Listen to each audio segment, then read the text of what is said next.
Hello and welcome back to another episode of Becoming Relentless. I am your host, ELENOA McCabe. I am an IFBB Bikini Pro, an online health and fitness coach. And today I have a very special guest and he's in-house. So I would like everybody to please welcome Nick Komodina. Hello, everybody.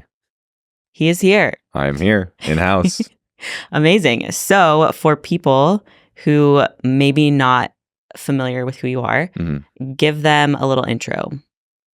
Well, I am a conscious leadership and business coach. I've been an entrepreneur for almost 13 years.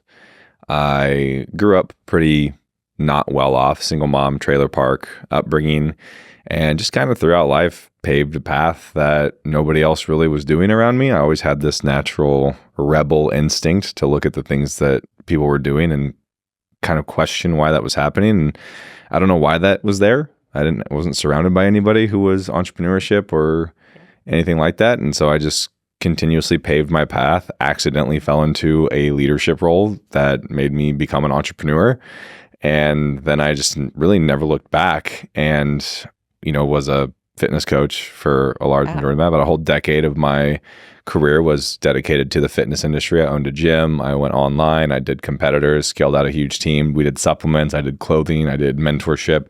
Just kind of ran around and hit every single bell that I could. And then, eventually realized I was building my life in a way that was not in alignment with who I even knew I was, because I didn't know who I was. And I just kind of built everything to try to show the world that I was great. And I was empty inside. So everything crumbled and I walked away. I started taking my healing seriously. And as I did that, the new path started to emerge. And now I help entrepreneurs build and scale spiritually conscious businesses. And that is actually how we came in to contact, was through your business. But I wanted to take it back because, like you mentioned, you had been in the fitness industry for over 10 years. You were very much in this industry, the one that I work in currently. Yes. So I guess with that, when you started out in fitness, what drew you to it? Because I think a lot of listeners, that's where we start a lot of our journeys, is within fitness. Fitness is a vessel for us. Totally. Did you feel like that was your experience as well? It was honestly very surface level. I was in high school. I was 6 feet tall. I was 144 pounds. And I was watching all the girls that I had crushes on go for the guys who were dominating sports and had more muscle than me. Yep. And there was really no other intrinsic driver other than I was upset I wasn't getting girls. That's just the truth. I was a teenage boy. So me and my friend Devin, we started going to the gym. We started watching Greg Plitt videos and drinking 5 protein shakes a day and then shitting our brains out because we didn't know that was a bad idea. And my mom was on a weight loss journey as well. So she signed us up for a gym membership. And this one day I asked this personal trainer, hey, can you help me use this machine real quick? And he went, well, if you want a session, it's $175. And I was so confused. And I just said, you can't just show me how this machine works so far? He said, no, dude, sorry, it's $175. And I'm super egotistical. And so I literally just told myself, okay, fuck this guy. I'm going to go learn everything there is to know about fitness just to smite him. And that's literally what I did. All right. I love that. Also, what a salesman that guy was. I know. Well, he was a dick, really, is what he was. Yeah. He had the mindset, though. Yeah. I will teach you for a low price. Yeah, he was hurting. Yeah.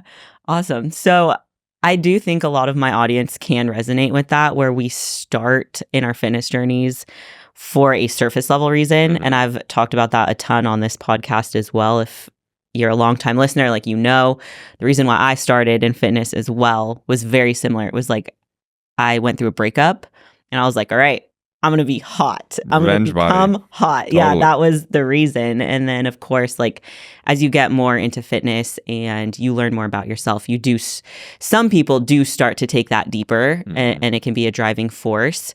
So I want to dive a little bit more into your personal journey. You started in fitness and now I would say you are a well-renowned public speaker, you're a business coach, mentor, entrepreneur, all of these things. You have your hands in a lot of different buckets. But I like cookies. A lot of different cookie jars. A lot of different cookie jars. I want to hear a little bit about your personal journey from when you realized that fitness wasn't it for you. Okay. So I think I don't think there was ever this real time where I was like, oh, it's not fitness. Because I still love fitness. I still work with all my students in my communities on fitness. They, everybody who signs up, we still do workout programs and all of that because it's so important. But there was this point in time where I had shifted from I love doing this to I need to do this in order to be worthy of love. And that was really what had shifted for me with my fitness coaching business. And we had a huge team, and I loved all of my athletes. Like, there's just so many people that I met that were just such incredible people in my life. And there was this point in time where I moved to Houston with a partner at the time, and we bought a home together. And that was honestly just like the beginning of the end for me, because it was a pretty toxic relationship from the start, but I was ignoring a lot of red flags. And I think a lot of times when you try to ignore that and you keep yourself in close proximity to a toxic environment, like, you become toxic yourself. And so it just starts to trickle into everything that you do. And I really lost sight of who I was. I felt less and less worthy. And so I kept trying to pursue a surface level 3D achievement to prove to myself that I was not a piece of shit. And so the more money I made, the worse I felt. The bigger I got, the more steroids I took, the worse it felt. And eventually it came, this whole thing, like, she was cheating on me, I was cheating on her. It was just like this whole crazy shit thing. And I had just built a life that I hated because I felt safe behind the wall of everybody thinking I was the person that I was portraying online. How old were you at this point? I was 27. When it like ended, I was probably like 27, about 27. So it's about 3.5 years ago. Right. And I think a lot of the time, like, we are told societally that, like, by the time you're in your late 20s, your 30s, like, you should be more established. You should have this life, right? Yeah, like, so married, kids, home. Right. Yeah, it's that was really good advice 70 years ago when people were dying at 60. Yeah. We live till 100 now. So it's like people literally make themselves broke trying to buy the home.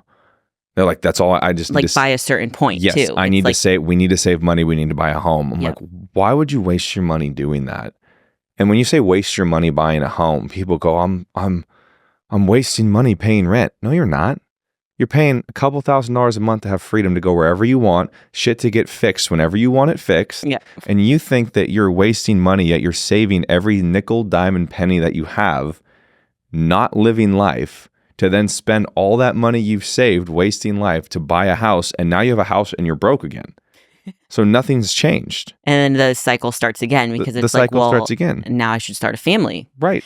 Now we're save. Now we're broke. Now we're broke because we have kids. And it's like, if you would have took that $60,000 that you were putting down on that home that pays you no money, and you put it into assets, coaching programs, skills to acquire, you would put yourself in a position where you could be making $60,000 a month within probably 2 years' time. But people don't think like that. They're still really conditioned as a byproduct of their parents and their grandparents. And that's, really generational trauma. That's how it gets passed down.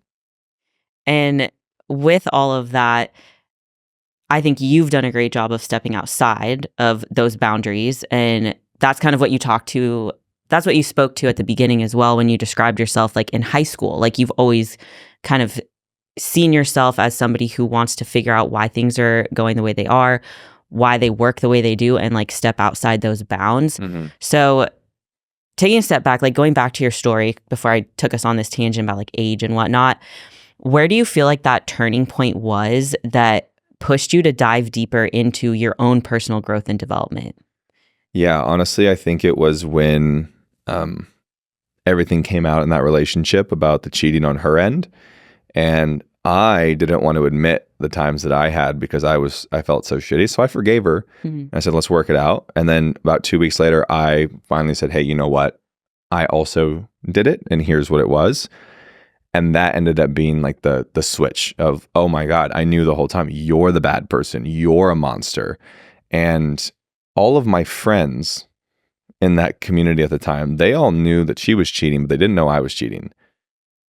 So my whole friend group knew that was happening to me and didn't say anything for a year plus. Mm-hmm. And then when it came out that I had made mistakes, they all said, holy crap, we can't be your friend, because honesty is super important to us. And I specifically remember having this conversation of, hey, like, honesty is a huge core value of ours. And if you're not gonna be honest with us, we can't be your friend. And I was like, didn't you guys just know that my girlfriend was cheating on me for a year and hide it from me? Right. And so that right there, I lost everything in a moment. Like all my friends that I thought I had, the life I thought I had, the relationship I thought I had, she started going out and going crazy on social media, and I didn't say anything. So everyone just hated me. And so that was that point in time where I was like, okay, how do people not see both sides of this? Why does everybody just hate me? And then I said, well, I kind of hate myself. Mm-hmm. So I don't think I'm missing anything here. I think I have subconsciously been creating a life around me where nobody would actually accept me for me. Nobody would actually see who I am. And I'm just going to keep setting little mines for myself, landmines for myself to hit, to sabotage and make myself hate myself more and make other people hate me more. And once I kind of took full ownership of that, I stopped playing the victim. And I was like, okay, this is me. I built this. I attracted this. I reinforced this. Mm-hmm. Okay, so now who do I have to be to change? Who do I have to be to create a different life? Because we try to create a new life from the old self. And that never works. Yeah. So that was where I moved back to San Diego, and I told myself 4 months, you're going to get uncomfortable as fuck. You're not going to work. You're not going to promote your business. You're going to let everything crumble. You're going to let people hate you. You're going to let social media come out however that person wants to post it, and you're going to say nothing. You're just going to heal. And you're just going to let all of that fade in the background, and you're going to focus on what you want your life to look like, not defending an old version of you that you don't even know. And so I think that's really the tipping point for me. Do I defend a version of myself that isn't me? Mm-hmm. Or do I recreate myself and remember who I really am and just rebuild? What was that like? What did that feel like? It was so fucking hard, Noah. Holy crap. That was the hardest 4 months, I think, of my entire life. Because you're not just talking about don't defend my honor in one situation. You're talking about every single trauma you've ever had up to that point of needing to put on a mask to defend yourself, all coming to the surface at once, trying to tell you and control you and tell you, hey, this is what you need to do, or you're basically going to die. That's what our trauma tells us. If I don't defend myself, I am going to die. And it was the most brutal thing to go through. And I sought out. I sought out, not sucked. I sought out so many people to support me. I sat with a few different plant medicine modalities. Not that that's like that doesn't fix you, but it helps you see.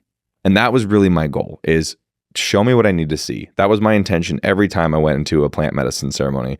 Just show me what I need to see and I'll do the rest. And you see a lot of things you don't want to look at. You see a lot of things that you've been convincing yourself weren't there. You've kind of left your shadows get darker and darker and darker over time. And the second you shine light on it for the first time, it's terrifying because you're not expecting what you see. And when we see something that we're not really familiar with in a dark room, the brain usually convinces you that that's a threat in the moment. Yeah. And so you panic, you stress out, and you run from it. And you go, fuck that. I'm not looking at that. That's going to hurt me. And you slowly start to just shine the light a little bit more, and you realize, wait a minute. These are all versions of me.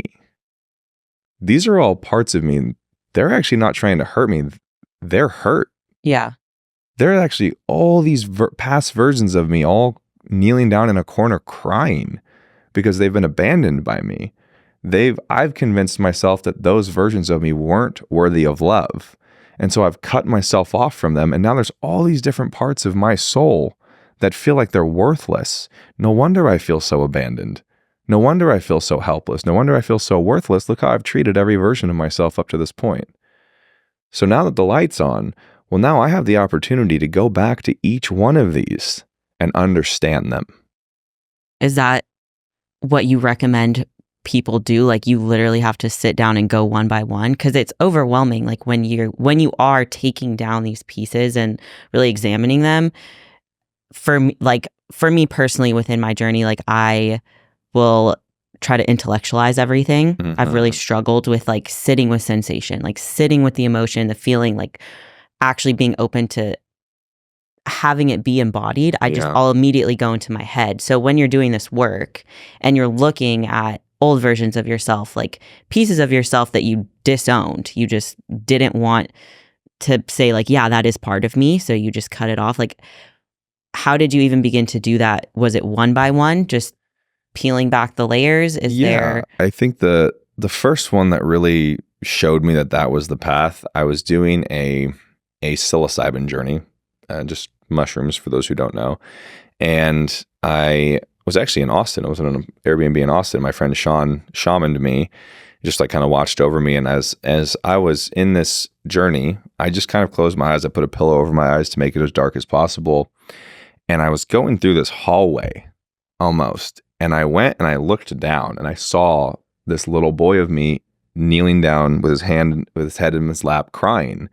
And I stood him up and I got down on the knees and I looked him in the eyes. And when I stared in his eyes, I something changed in me. It was like my heart like opened a little bit. It was like I was seeing myself for the first time. And I saw the hurt little boy inside of me. And I wiped his tears and I told him I loved him. And I told him it was going to be okay. And I told him that I was so sorry for leaving him in this dark hallway when he didn't know what was going on. And I grabbed him in and I hugged him. And he kind of just like disappeared. And I just kind of felt him come back to my heart. And so that to me was like, oh, there's endless times that I have done this to myself. So instead of trying to do spray and pray, let me get all of them at once, I really just grounded into the same mantra every time of show me what I need to see. And anytime I would go into an experience, a meditation or anything like that, I would just say the intention, show me what I need to see. And typically whatever version of me needed my love next was the one who would come up. And I would have the conversation. I would give it love or him love. And I would basically get the opportunity to reparent myself at all of these memories of my past where I didn't feel like I was worthy of love. Mm-hmm. Did you feel like these are versions of yourselves that you were abandoning? So like a big thing that I've picked up from you and your community is like keeping the promises that you make to yourself. And following through on your word. And there's tons of times, like as a child, even that I would just like lie. Like I would just make up a white lie and I would abandon some of myself in order to like please other people or like seem cooler than I was or whatever it is. Right. So like with that, if people listening are like, okay, I want to start doing this work, like I want to start healing, but maybe they are against like using drugs for whatever reason. Drugs are fun. I don't know why you would be against it, but if that's where they're starting, especially within the fitness space, like there's a lot of... Yeah, I don't want to do psychedelics. I don't want to put that in my body. That's 15 milligrams deep on Anavar a day. Yeah, I won't do those drugs, but I'll do these psychedelics. Are you kidding me? That's poison. Can't mess with that. Because what I've seen a lot of the time, a lot of the feedback I get, especially with competitors, like I think there's a lot of examples in bodybuilding, in fitness, in competitors where we do abandon ourselves. We do fix our sights on this singular goal, like whether that's getting to stage, winning a show, whatever it is. And we are willing to literally do anything to accomplish that, even if it means abandoning ourselves along the way. So hearing that you have very like methodically gone about your healing and like maybe not methodically, but intentionally. That's a good word. Yeah. Intentionally gone about really looking yourself in the mirror, looking at these versions of yourself that were hurt or lost along the way. People listening who want to start doing that, like where would they start? Yeah. So I want to preface real quick, like this is a great conversation, but I don't want anybody to sit here and think that I'm saying this from a space of like, I'm super healed and I never make mistakes and I'm not human and I have no way to be a pompous asshole and still lie to people and still hurt people. Like I'm still in this human experience, same as everybody else. And so there's no, like, I don't have this like hierarchy of I'm sitting up here and let me teach you about healing. But I've helped a lot of people. I've helped a lot of people after I was able to help myself. And I think that's the missing link. But the way that you start really is you don't have to take drugs. Drugs are, I'll say psychedelics because I think the word drug is a little bit skewed. You don't have to utilize psychedelics to understand yourself. They help. They're incredible tools. It's like saying you don't need to use cardio for fat loss. Sure, you don't, but it helps. It helps you get there faster, right? You don't need to hire a coach to prep. Eventually, over time, if you starve yourself, you'll get late. Totally. But a coach will speed up the process. Right. The coach will show you what you need to know faster. That's what psychedelics are. They're basically a coach for healing, in my opinion. Now, they don't heal you, but they create a roadmap to let you see what you need to do. Now, we can create that same roadmap sober. We can create it through meditation. We can create it through breath work. You can create it. You don't even need to meditate. You could, I guess it's technically a meditation. You could literally just close your eyes in pitch darkness and you say, I'm not getting up until I meet a version of myself that needs to be seen. And you go at that with love, compassion, and curiosity. Because if we start looking at ourselves, there's all this shit's wrong with me. I need to figure this out to fix it. Well, imagine a 4-year-old kid coming up to you saying, I'm really sad. And you're going, what's wrong with you? We need to fix you. I'm so frustrated at you for showing up in my life all the time when you feel this way. Not a super great way to parent. Maybe people's parents treated them that way, and that's why they treat their inner child that way. So the thing to do is tap in and just start asking yourself questions. That's really the easiest thing to do. Instead of reacting when you have a trigger, and this is what we do. We get triggered, we go into a state of dysfunction. That's our ego, the human dysfunction, the ego. And when we're in a state of dysfunction, we have this unquenchable thirst to go find people to reinforce our dysfunction. So somebody could listen to a part of this podcast that I have said, snip it out of a small context, go post it or send it to a friend and say, I can't believe Nick said that the only way that you can heal is if you do drugs. He's a fucking idiot. He's so dangerous. I don't know why he has a platform. And the friend is more than likely not going to say, well, is that the full context of the clip? Have you thought about maybe him not thinking? They're just going to go, oh my God, you're right. Holy shit, we should burn him to the ground. So we take our dysfunction and we go seek other people to reinforce our dysfunction because it makes the ego feel good and just that we've gotten something. We've found somebody who's more awful than we are. Here, everybody looks, so nobody sees how bad I am, right, how bad I feel. So instead, pausing. Nick just said that drugs. Wait. Why does that piss me off so much? Why does a random stranger on the internet's opinion about how he went about his healing journey, why does that make me so upset? Well, drugs are bad. Well, why are drugs bad? Why do I think drugs are bad? Because so many people die from them. Well, how many people actually die from psychedelics? I don't know. Then why am I mad in the first place? You see, so there's just this curiosity elevator that we have to go down for ourselves. And by the time you get to like 3 to 5 whys, why this? Okay, well, why that? By the 3rd or 5th, you're kind of like, I have no idea what I'm talking about. And it just kind of dissolves. Right. I think you see that a lot on social media. The the instant reaction. Totally. And once you see it, once you understand that, you can't unsee it. So like when I got into the space and I was trying to build my social media following, like a bad comment could send me for days. I was like, this person thinks I'm a bad person. I'm a bad person. Yeah, they you know, they figured it out. They see me it's like only a matter of time before everybody else reads that comment and knows. Right. And putting space between what's triggering you and then your reaction just by asking the why, just by slowing down. And I like what you said, like coming from curiosity, because I think curiosity really is such a key component. It's a way lighter, playful energy than what the fuck is wrong with me or what's wrong with them. Right. And also within the fitness space too, what I've noticed is like a lot of people have that harsh inner critic. That's we come at things from like a standpoint of, well, we're already trying to beat ourselves up in a way, like using fitness. So if somebody says that I'm a bad person, like it must be true. But essentially, what I really like what you said there is that coming from the curiosity standpoint and being willing to sit with yourself and ask several times, Why this? Why that? Like, why do I feel so bothered by this? Because oftentimes the answer, it's not something you want to hear, but you need to hear. Yeah. We love surface level. We love you're bad, good, bad, contrast. That's the ego. I'm good, so you're bad. That's it. My way's right, so your way's wrong.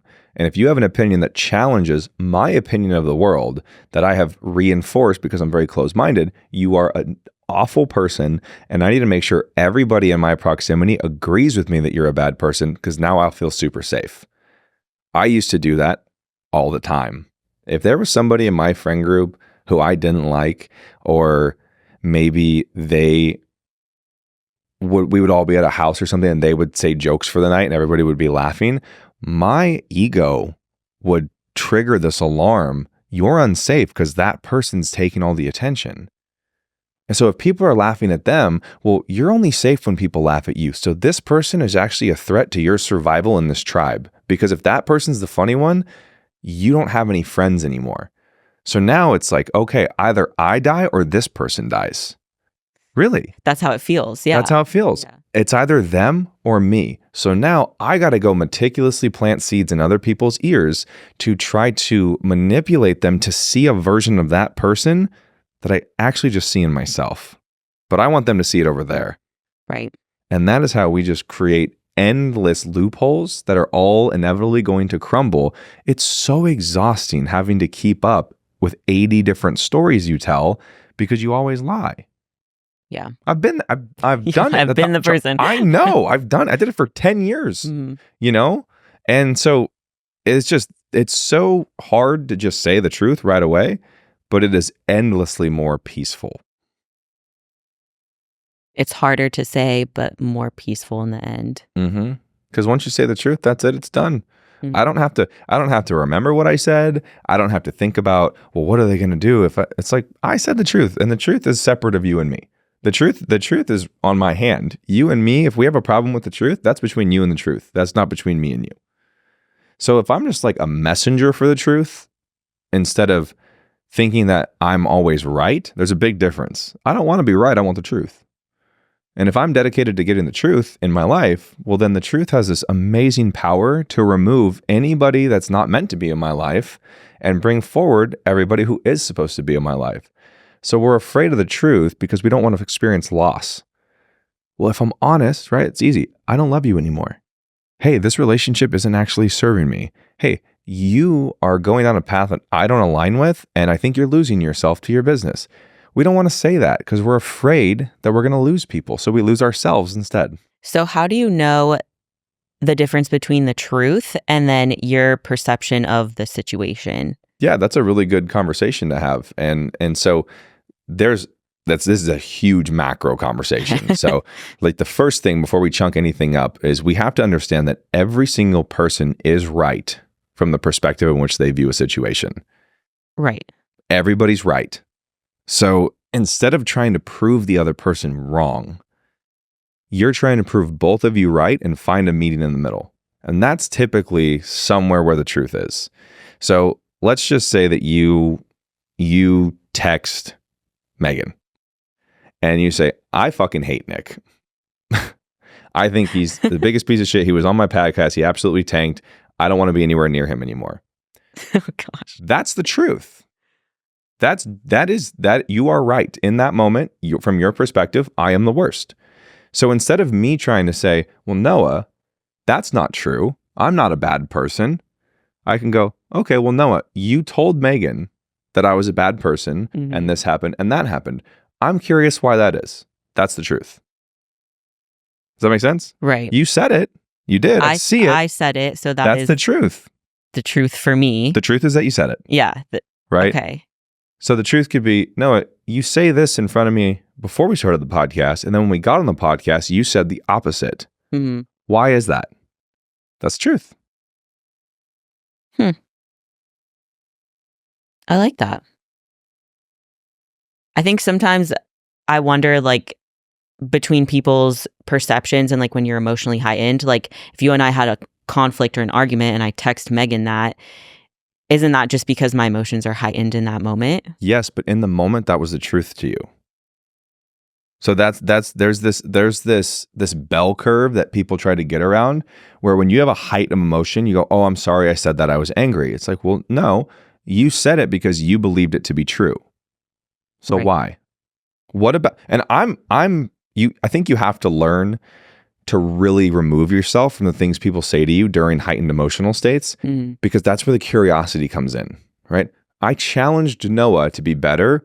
She got pissed. This is the top of the bell curve. She's pissed off. She's triggered because I saw a version of her that she hasn't looked at in a very long time. And she went and she, in her dysfunction, tried to get Megan to reinforce that this wasn't actually happening. Then she calmed down. She saw that I was actually saying it from a place to help her and went, "Hey, I'm really sorry about what I said." Don't be sorry, because that was a different part of you. That was the version of you that was triggered. Where did you go during that moment? What memory came up for you? Right. Like, And then you could say, it's like really made me go back to when I was 13, just starting high school, and this happened. Okay, so don't apologize for what she said, because she said that to protect herself. Now let's figure out why. Don't ever waste a trigger. When a trigger comes up, we don't want to waste a trigger. A trigger is an amazing opportunity to heal. Yeah. And so I've really had to, as a coach and for what I do for my entrepreneurs, I've really had to retrain myself that when somebody has an upregulated response and that spews fire at me, that I'm actually in this point where I'm like, oh, this is good. This is good stuff. we can dive into this. Yes. We can uncover further like what's actually happening. This isn't Noah. Mhm. This is a wounded part of Noah that's coming out, and she's terrified. Okay, got it. And then once you calm down, it's like, whoa, what was that? There's no, how dare you say that to me? What were you thinking? You called me things that aren't true. That's not true. In that moment, it was true. Does that make sense? It does make sense. It's a big brain twister. It is. It goes back to being able to like take a pause in that moment though too, because like, of course you can have these heightened emotions and say what you're going to say, but I also am someone who I don't like to speak when I am in those heightened emotions, because I know that I might say something that I don't actually mean. So it's what I'm struggling with, like within this conversation, like for example, is Megan and I did have like a conflict recently, and I had to like take myself out of the conversation. So I told her like, hey, I need some time and space because anything I say right now is not going to be an appropriate response. Like, can I get back to you in like an hour? Mm-hmm. So what is the difference between like learning, because I was able to then look at that and take it myself out of it and look at the trigger and be like, okay, Megan, like this is what was actually going on for me. It wasn't you, like it was me, but I needed to like step out. So one thing to add to that would just be incredible moving forward. This is what a lot of people do. I'm in this emotional state. This emotional version of me right now doesn't deserve a voice. And so the part of you that is triggered because they don't feel seen or protected, you go, get back down there. You're not good enough. I don't care what you have to say. So if we can pause, like that's really good awareness on you. And if we can pause and say, ooh, whatever's coming up for me right now to project on you isn't going to help you. Let me remove myself, but maybe you get out a voice note and then you let her just fucking rip into that voice note. Sounds funny, but you're like, you now become this higher version of you and you look down. Like you let her come up. 13-year-old version of Noah who's really scared, really wants to defend herself, really wants a voice. You let her come full force and you observe her. You give her a phone. You say, go. Let it. And she just, if she wants to scream, if she wants to cry, if she wants to say, fuck you, whatever she wants to do, you record it or you write it and you just give her the opportunity to express herself. Now you see what's actually afraid, what she's actually afraid of. And now you have the opportunity to soothe yourself. Now you actually have the opportunity to see, oh, the trigger was when Megan said this, it made me feel like no matter what I do, I'm never going to be good enough. Right. And that was what I learned from my mom when I was 13 when this happened. And I wouldn't have understood that if I didn't give that 13-year-old version an ability to get her thoughts out. Now I see, now I have the truth, now I understand, now it's time for me to parent and soothe. So this could be a sit with yourself afterwards, and you can kind of like put your hand on your heart, you can close your eyes. I like some sort of mantra of, what do you need from me right now? or I'm completely here with you. I am completely here with you. Tell me what you need. And a lot of times, maybe you need love. Maybe you need to give yourself a hug. And whatever it is, after I soothe myself, what I'll do is I'll say, now, show me in my body what sign you will send to me when you need support. And maybe in that moment, I feel a massive sense of anxiety in my chest. And then I say, if that's my sign, then let's calm back down. And then maybe we calm back down. And I can go, got it. Now, the next time I'm going through and somebody triggers me and I feel this thing in my chest, I can remember, this is 13-year-old me who feels like nothing she does is ever good enough because of what mom said to her. And I know what she needs. She needs me to do this, and she needs me to tell her that I love her, and et cetera, et cetera. And now you have learned how to parent that version of you whenever they're upset. Does that make sense? Yeah, Yeah. 100%. It's just like you like giving them the mic, like give them the opportunity to say their piece, feel it, see it through. Right. I think that's where I struggle, right? Because I go straight to my head. I'll just logic my way through it. How many times as kids did we go to our parents upset, crying, and the parents said, enough, not now. Okay, come back to me when you're done crying. Right? Whatever emotion you're feeling, I'm not willing to communicate with you in that emotion. So you go shove that down, then you're good enough for my love and attention. And then that just becomes the normal. That becomes the normal. And this is why people are so afraid to own their emotions. We don't know how to show our emotions, and we don't know how to receive emotions. So now, anytime, especially in the dating scene now anytime a man or a woman shows any sort of emotions, everybody goes, oh my God, they're so emotional. I got the ick. Right? Oh, he was talking to me about his parents and he started crying at dinner. I've never been so unattracted to a man in my life. We hear this shit. It's all over social media, and we're conditioning ourselves. We're teaching ourselves how to be weak. That is a taught state. Fear is taught. Love is natural. Seeing emotions as weakness, that's taught. Love and intimacy are natural. There's all of these things that if you look at in this day-to-day world, they're taught to us because the world teaches us weakness, so we forget who we are. Do you feel like if somebody can't hold space for another's emotions, it's because they likely haven't held space for their own? Like, I feel like you can only meet people as deeply as you can feel. Well, we meet people emotionally in the same way our parents met us emotionally. So if your parents always dismissed you when you were emotional, well, how do you expect yourself to treat other people when they're emotional? You're going to dismiss it. Oh, no. You're not worthy of my love if you're emotional. Mom and dad taught me that. So that's why we have to go back to ourselves, and we have to learn to hold space for our own emotions, and we have to learn to love ourselves and nurture ourselves through our emotions and recondition ourselves that our emotions are super valid at all point in time. Yeah. And what is true to me in the moment of rage, I'm not going to filter that for anybody. Now, that doesn't mean if I'm pissed off, I go on my social media and I get on my story and say, fuck this person. That's what a lot of people do. That's emotional instability, right? Is I'm so emotional, I need a huge collective of people to share in my dysfunction. Yep. Versus maybe I'm super mad at something you say on the podcast, and I go home to my partner and I say, God, Noah's such a fucking bitch. I can't. And my partner is just like, totally. Yeah, let it out. Yeah. Oh my God, can't believe it. Keep going. Jeez, what else? And then after I let it out, she goes, you feel better? Yeah, I do. Okay, cool. What was that? Yeah. Right? So it's like, dude, you're being fucking unreasonable. Why would you say that about her? You're better than this. No. It's like, you're pissed. Okay, let's go. Keep going. Like, let it out. Knock it out. Then what'd she do? Right. No way. What? And you that's holding space for an emotion. Yes. Get it out. Because I don't want my partner to hold that in.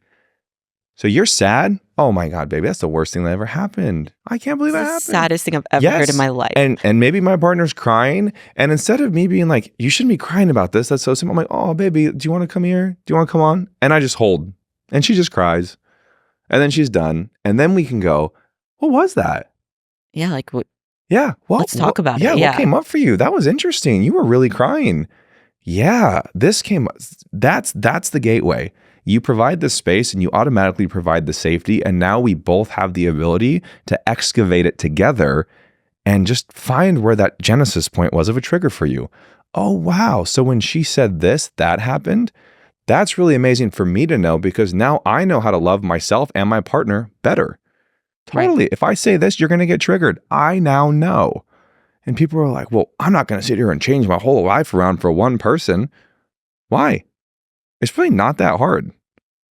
Well, I think we do it unconsciously anyways. That's what happened to us. Whoever you're around.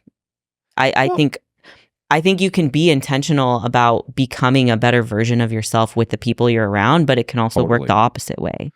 Yeah, you can. I mean, there's the black sheep complex where you can be in a friend group and they're all shitty. And then, and I use that term loosely just for illustration, they're all living shitty lives. And then you decide, hey, I'm going to do things different. And none of them support you. And you still say, I'm going to do it anyways. And then there's the Matrix one where you're like, hey, I'm going to go do this. And they go, you'll never do that. And you say, okay, you're right. And you go back in. It's two types of people. Both are a choice. Both take the same amount of effort and intention to create. It takes the same amount of effort and intention to stay the same as it does to change and do something completely different. Both are a sacrifice. Both feel like a loss. Both are scary. And both trigger you. So choose. If I'm going to be upset, triggered, anxious, and experience loss regardless of which side I choose, I might as well choose the side that's going to eventually equate to me having more love, more wealth, and more fulfillment in my life. Right. So circling back to your story, because I feel like this is a good place to kind of land. After you spent that 4 months in San Diego, and like you were just talking about, you have these choices. Like you can either stay with a shitty friend group, or you can try and find your own way, essentially, which I think in the end, naturally, you will attract like a better friend group anyways. Like if you just continue to do your own growth and whatnot. But as you were going through that personal growth and development in San Diego, what was then the turning point for you to get into what you're currently into? Like, how did you become the mentor that you are, the business coach, public speaker? How did that path start to illuminate itself for you? Yeah, that's a loaded question. So when I was a fitness coach, I kind of was, at least from my perspective, right?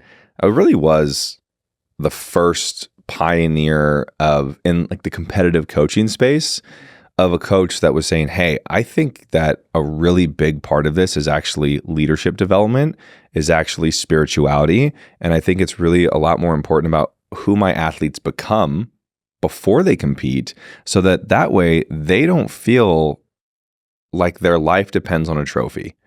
Right? And so my whole ideology around my coaching was, hey, if you're not enough without the trophy, you're never going to be enough with the trophy. So let's heal. Let's do spiritual retreats in Sedona with our clients. And every other fucking coach, y'all know who you are, all talk shit about me. They did. All of them. He can't fucking get people on stage, and so he gaslights them and does spirituality and leadership. He's an awful coach, and blah, blah, blah. And yet all my clients kept getting trophies. Crazy. But now everybody does it. Right now it's like, oh, we do fitness and mindset because that's super important, right? Yeah, it's the new thing to sell. Anyways, I always did that with my fitness clients, and that was what I loved. I loved developing leaders. I loved helping people heal. I loved the spiritual integration and the practical spiritual integration. I think a lot of times when you hear spirituality, you're like, oh God, here we fucking go again, right? Another manifestor, another crystal guy. And like, that's all great. But there's a huge practicality when you're actually spiritual. And a lot of times we spiritually bypass and we just put ourselves back into a child archetype that doesn't get anything done. And we say, I'm on my spiritual journey. I'm gonna let God do the thing. No, there's nothing more spiritual than taking the two hands God gave you and actually building with them. And I think that's what people don't understand. But anyways, I realized that I was using fitness as the excuse to do what I loved. And so like I felt better about doing it that way because it was like the add-on to fitness that I was good at. Right. And then as I started healing, I just realized I can let go of this identity that no longer serves me. I can let go of Nick the trainer. It's scary because that's who I've known myself to be for the last decade. But he's a mask. that's not who I am. And when I accepted that, it was this illumination that happened. And I said, you know what? I really want to mentor other entrepreneurs in the way that I mentored my clients. And because like I had built a multi-million-dollar business from hating myself. I knew how to build. I knew how to scale. I knew how to do branding. I knew how to create a movement and culture. That was my shit. Right. And I did it from a space of hate. Imagine what I can build from a space of love.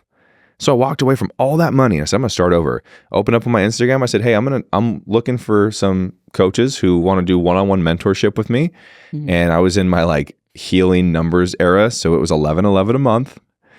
Because it was, I love that. I was in a weird spot, but I ended up getting like 28 people to sign up in the first month. It was crazy. Yeah. It was like overnight, I had a $30,000 a month business, and I was like, holy shit, okay.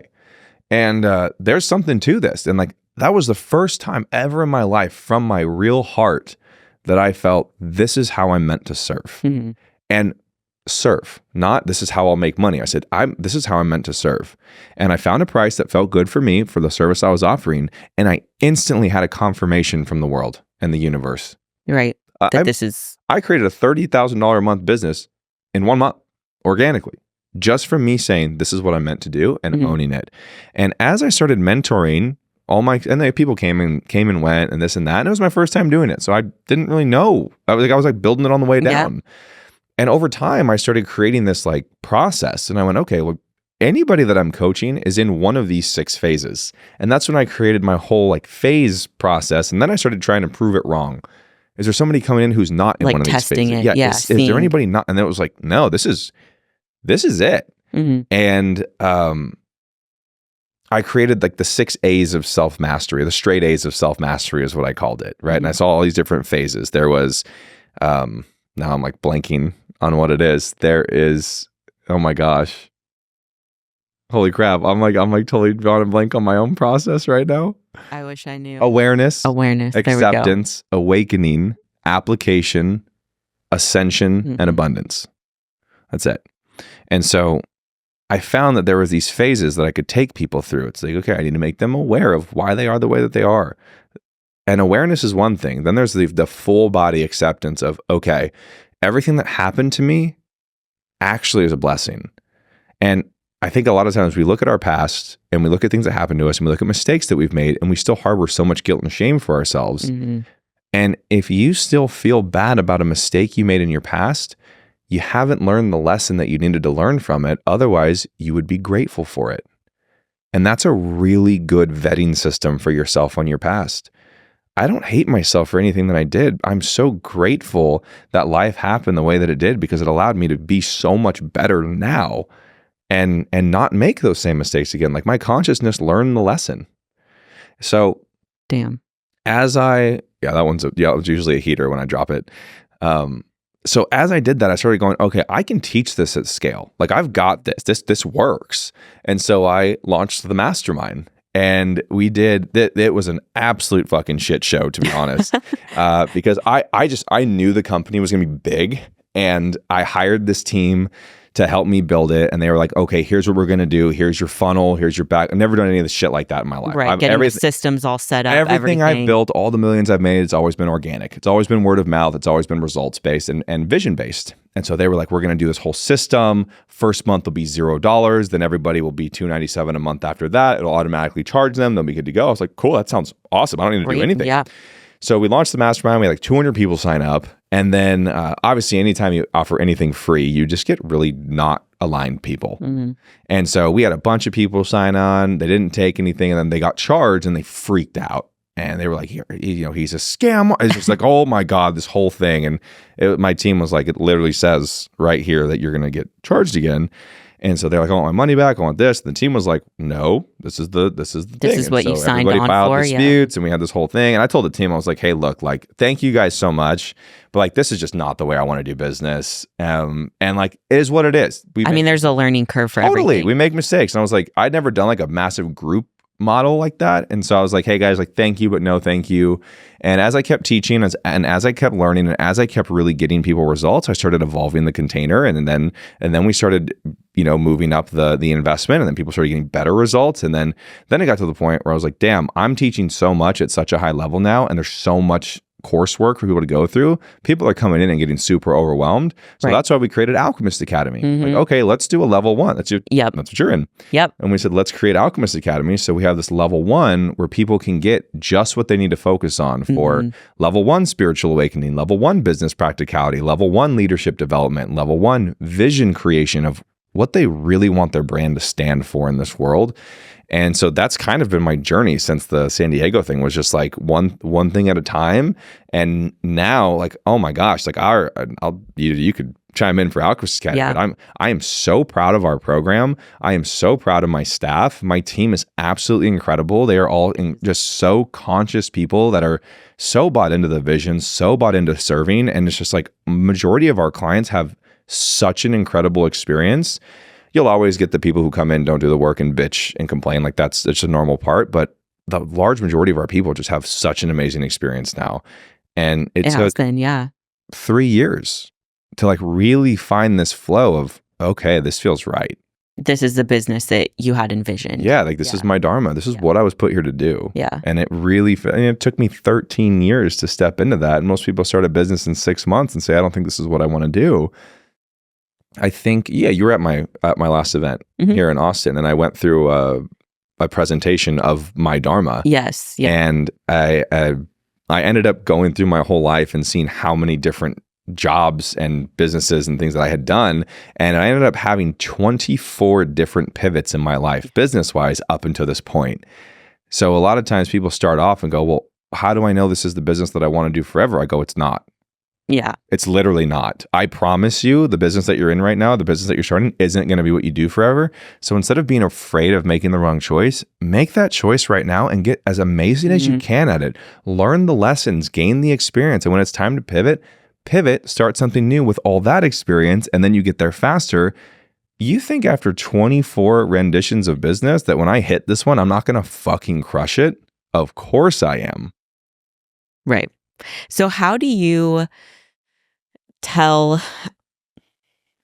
discern between like things getting hard in your business and your brain going, I think I should try something else? Because something that came to mind, this might be like a hot take, but I have seen a lot of fitness coaches who they don't establish themselves. Maybe they've been coaching for like 1 to 2 years, and they pivot into business coaching, mindset coaching, life coaching. Well, and I can't really talk too much shit because that's literally what I did. But there was a decade. I was successful. I'm not trying to like. That's what I'm not trying to talk shit. Like I'm not trying to get spicy with it. No, but it's like, the truth. So get spicy with it. It happens. Right. That I'm seeing a lot of this turnover, and I'm like, what's the difference between being committed to seeing something through and then pivoting?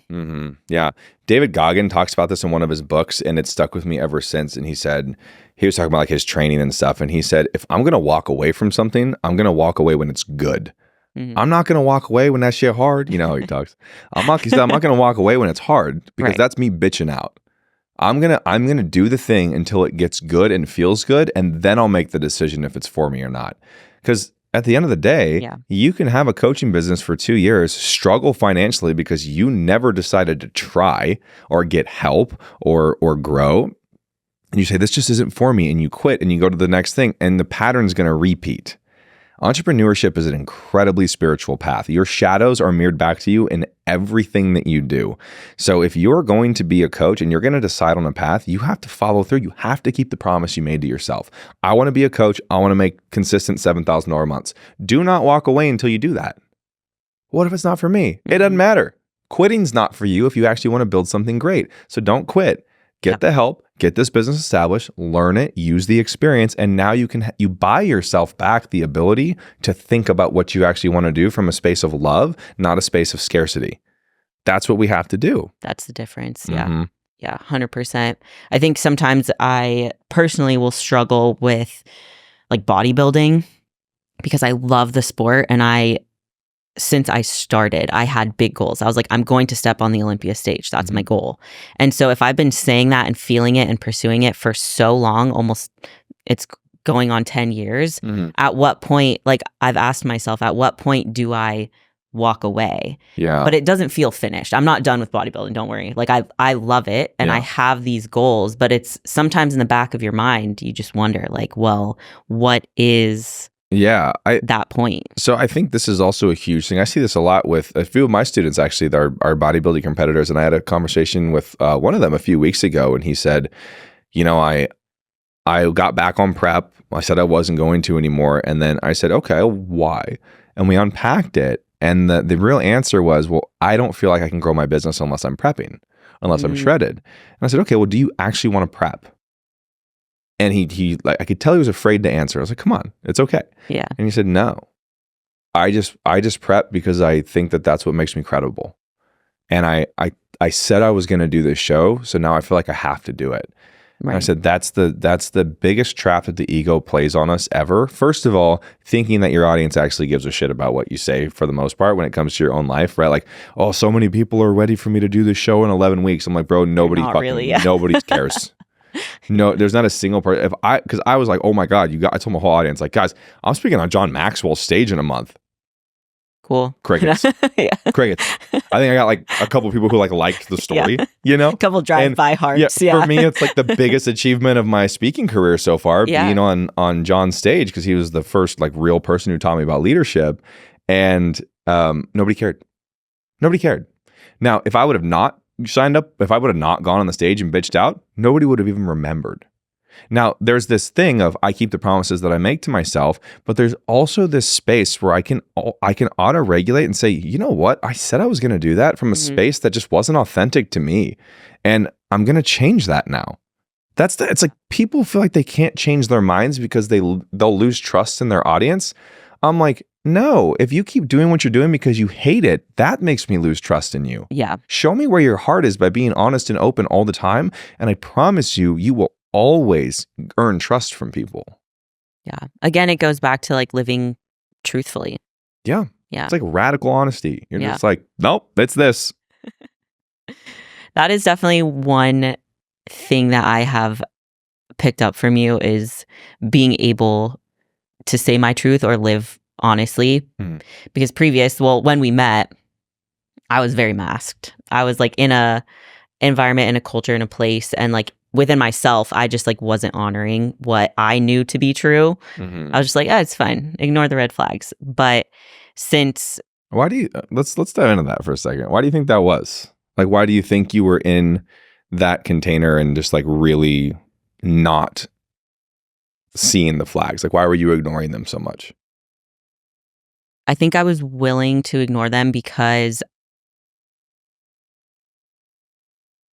I was around people who were constantly like telling me that I could be a certain thing.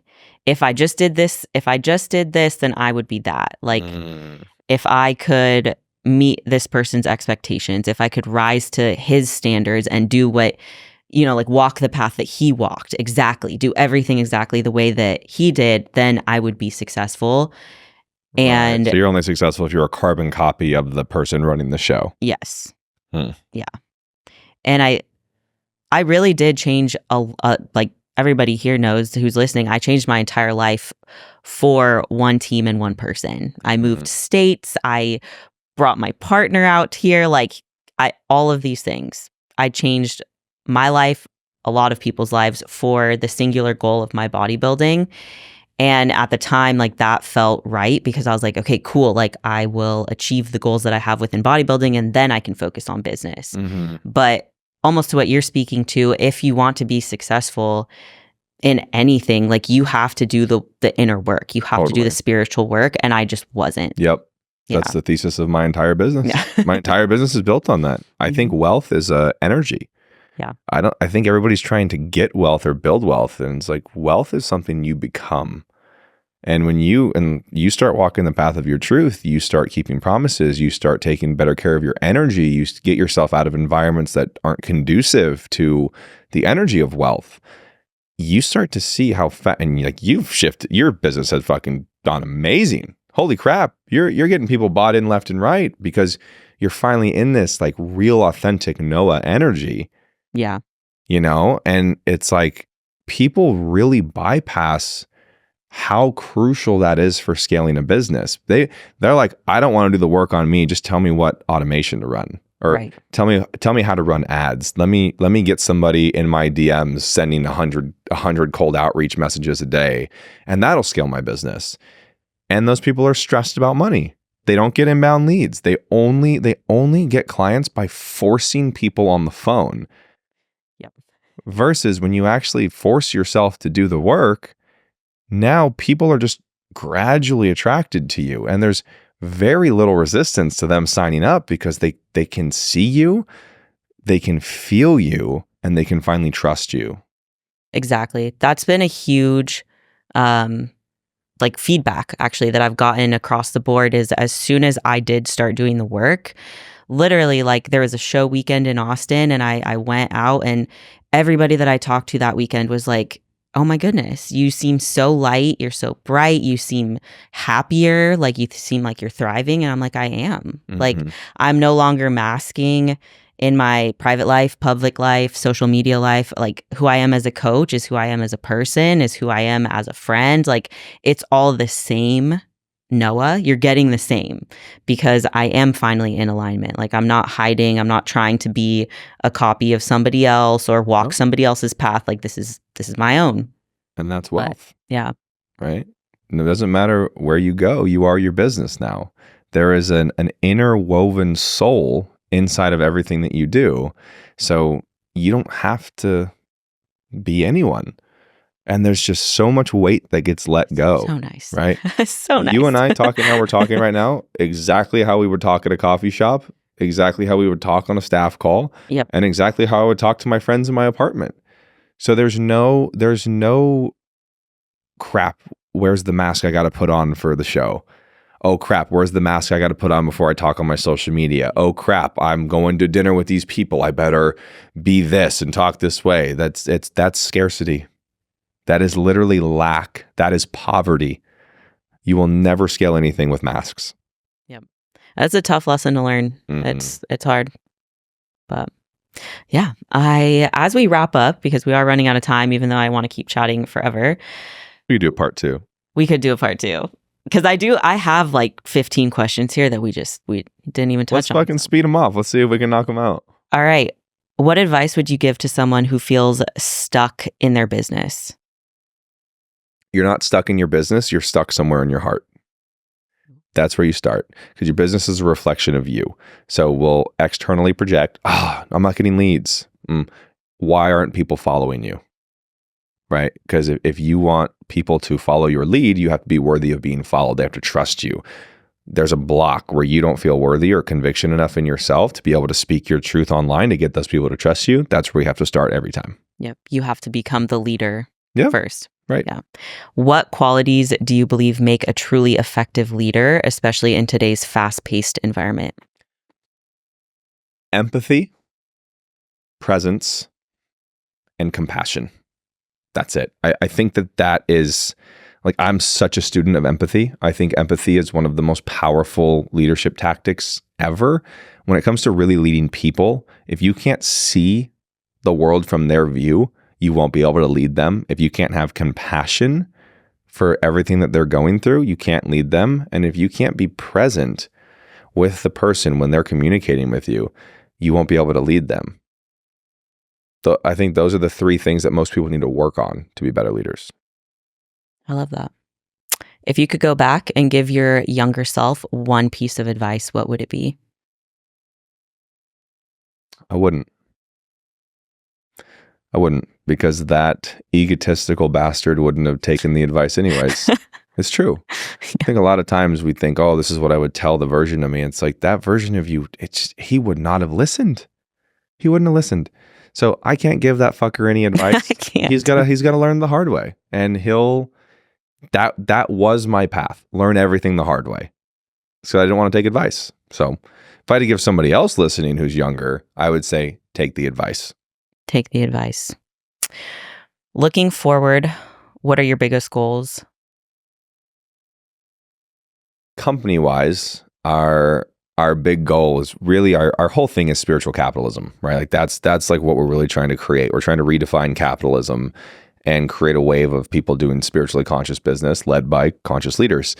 And so our goal for the company is to be publicly recognized as the face of spiritual capitalism. That's like our end goal, like cover of Time magazine, its impact industries. This is what we did.